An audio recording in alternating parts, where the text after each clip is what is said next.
Siná y el veneno que no llegó. La casa grande respiraba el olor de la cena, un guiso espeso de carne seca, condimentado con pimienta negra y hojas de laurel. Las cacerolas de cobre brillaban sobre la estufa de leña y el sudor corría por la frente de Lucia, la cocinera esclava, mientras revolvía la comida con una cuchara de madera. Sabía que cada uno de sus movimientos estaba siendo observado. No para la anciana que se refrescaba en el balcón con su abanico de marfil, sino para la anciana, doña Eulalia, a cuyos ojos entrecerrados no se les escapaba ningún detalle. Pruébalo, ordenó la anciana, sin quitar la voz del tono confuso con el que ocultaba el veneno de sus palabras. Lucía se quedó helada. No era la primera vez que escuchaba esa orden, pero esta vez algo en el aire se sintió diferente. La anciana estaba pálida y le temblaban los dedos mientras sostenía la copa de vino de Oporto.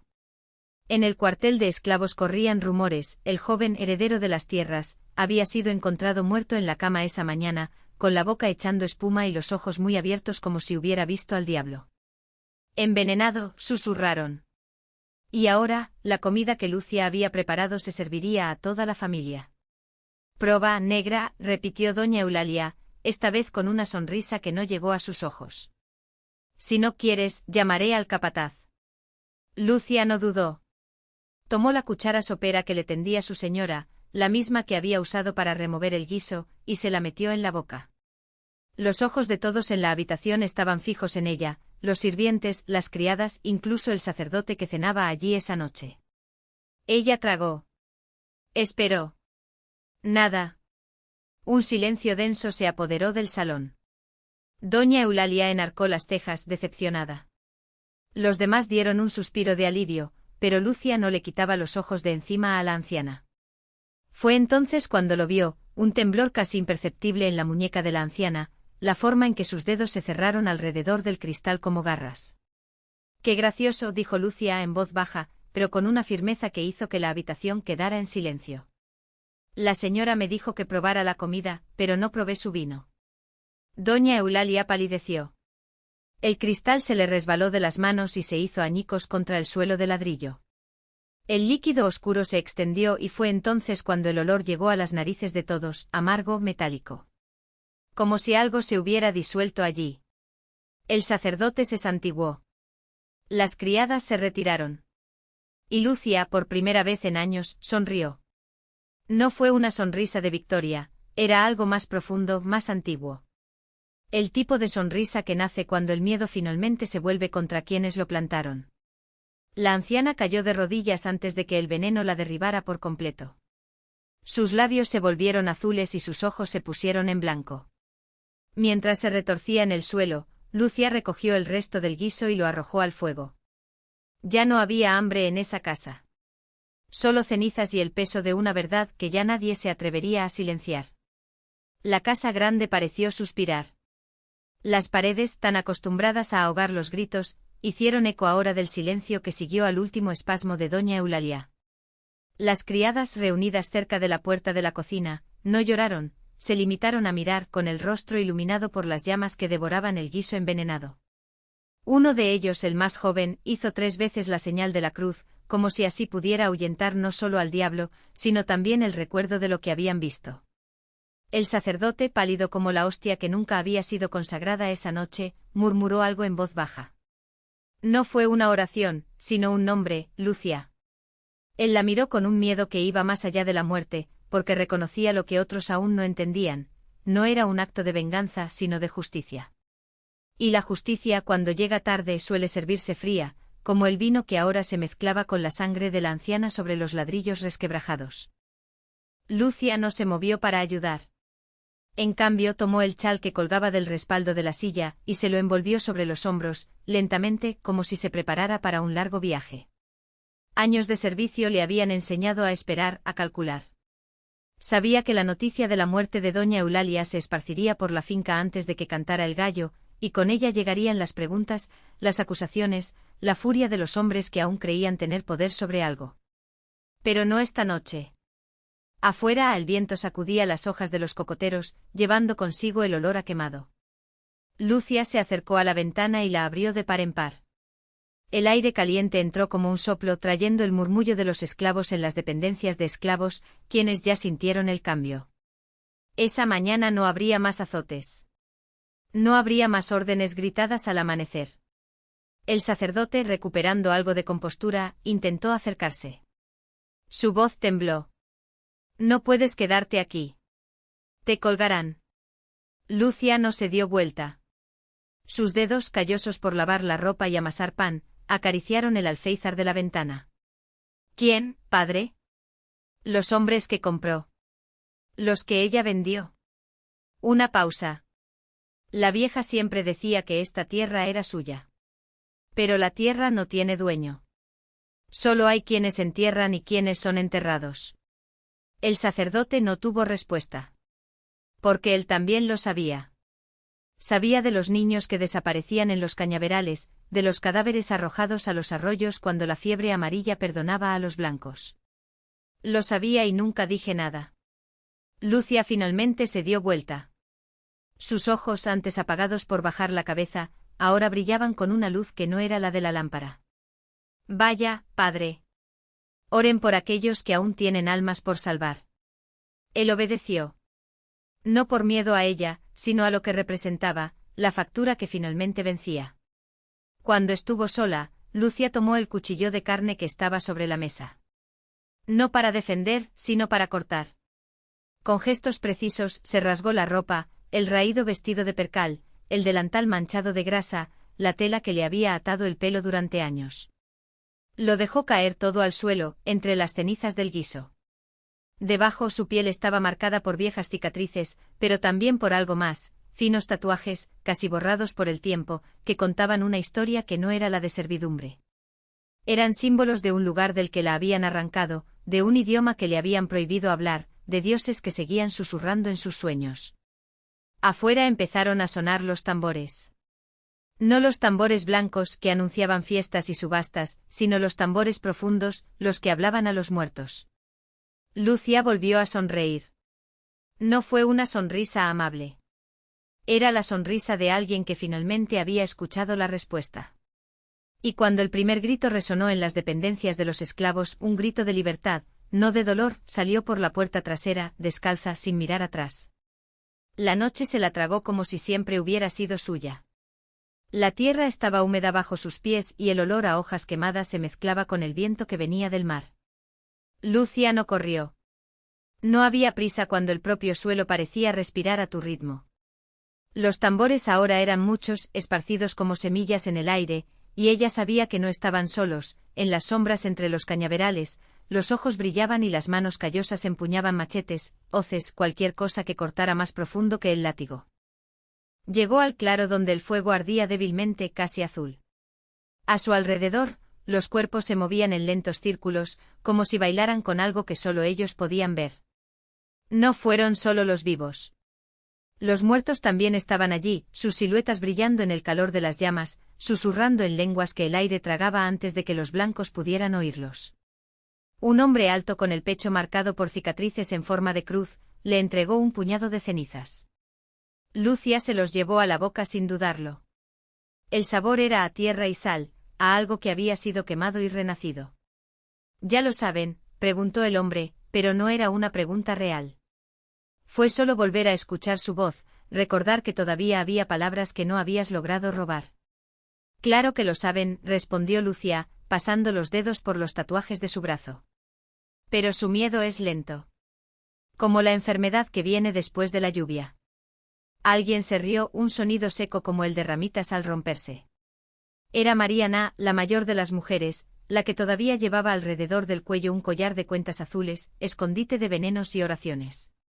Arrojó un puñado de hierbas al fuego y las llamas crepitaron, se volvieron verdes por un instante antes de volver a rojo sangre. «La casa grande ya está rodeada», dijo un joven con el rostro aún manchado por el hollín de los hornos donde lo obligaban a trabajar. «Los perros aúllan, pero no ladran. Ellos sienten». Lucia cerró los ojos. En sus párpados vio el mapa de las cicatrices en el suelo, los caminos que solo los pies descalzos conocían, los pasadizos donde la tierra cedió como carne blanda. Cuando los abrió el mundo se había vuelto más claro, como si alguien le hubiera quitado el polvo de años de los ojos. «No es solo esta noche», murmuró. «Después de eso, es todas las noches». Y entonces sonó el primer disparo, procedente de la casa grande.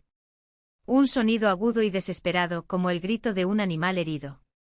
Pero nadie se movió. Sabían que las balas de los blancos eran como sus promesas, solo daban en el blanco cuando les convenía.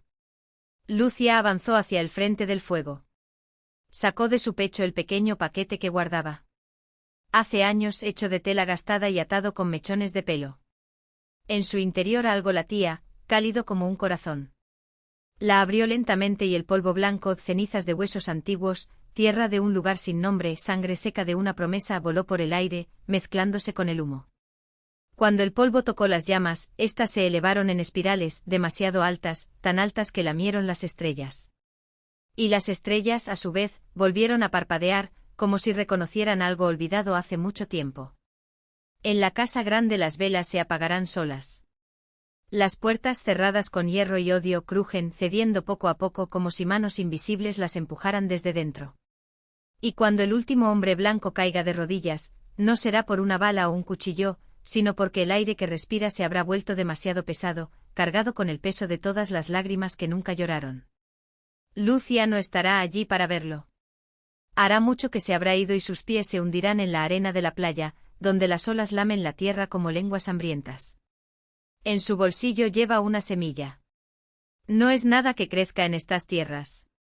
Es de un árbol que solo florece cuando se le llama por el nombre correcto, en un idioma que los blancos nunca han logrado matar. Y cuando salga el sol, las cenizas de la hoguera aún estarán calientes. Pero nadie, ni los vivos ni los muertos, se molestará en borrarlos. La arena bajo los pies de Lucia estaba fría, casi húmeda, como si la noche hubiera llorado ante ella. No había huellas detrás de él, solo el rastro desvaído de una fuga que no necesitaba ser contada.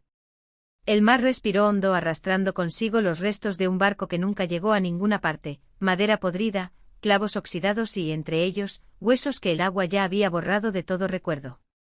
Ella no miró hacia atrás.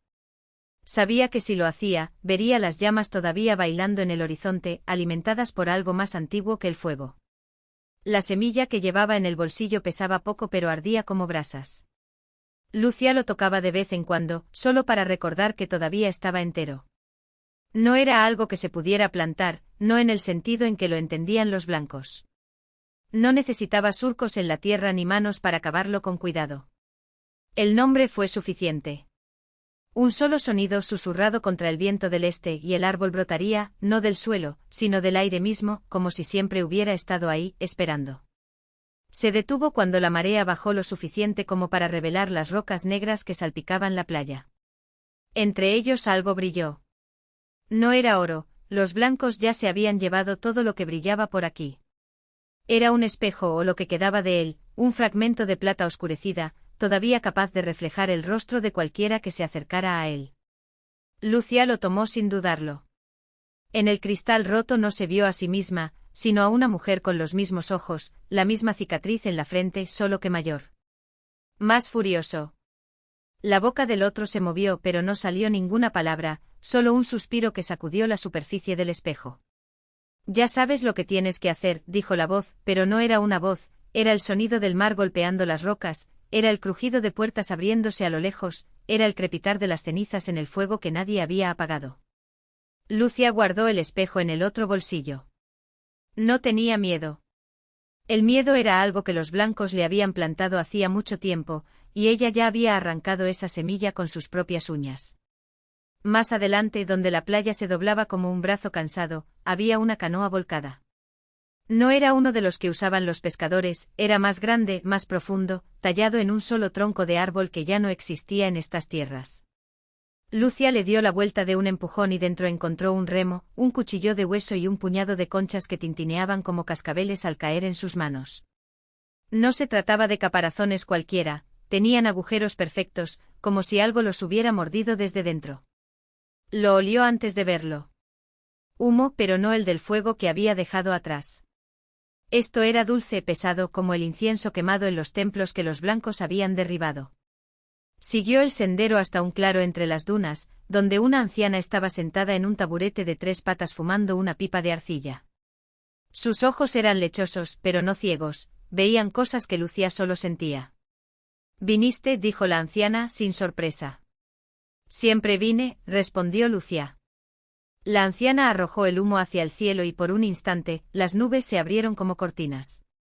Allí arriba, entre los rayos de luz, Lucia vio la silueta de un árbol que no estaba plantado en ningún lugar. Sus ramas se extendieron. Tenía mis brazos y de las hojas goteaba algo que no era savia ni lluvia. Te seguirán, murmuró la anciana. Incluso los que ya están muertos. Lucia no preguntó quién. Sabía que no eran gente blanca.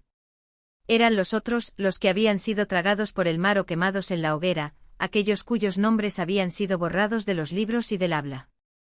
Aquellos que ahora susurraban a través de las grietas del mundo. Lo sé, dijo. La anciana le entregó la pipa. Lucia respiró el aire caliente y el sabor que llenó su boca fue el de tierra mojada después de la primera lluvia, el de frutos que nunca maduraron en los árboles de los blancos, el de sangre seca que aún guardaba la memoria del cuerpo.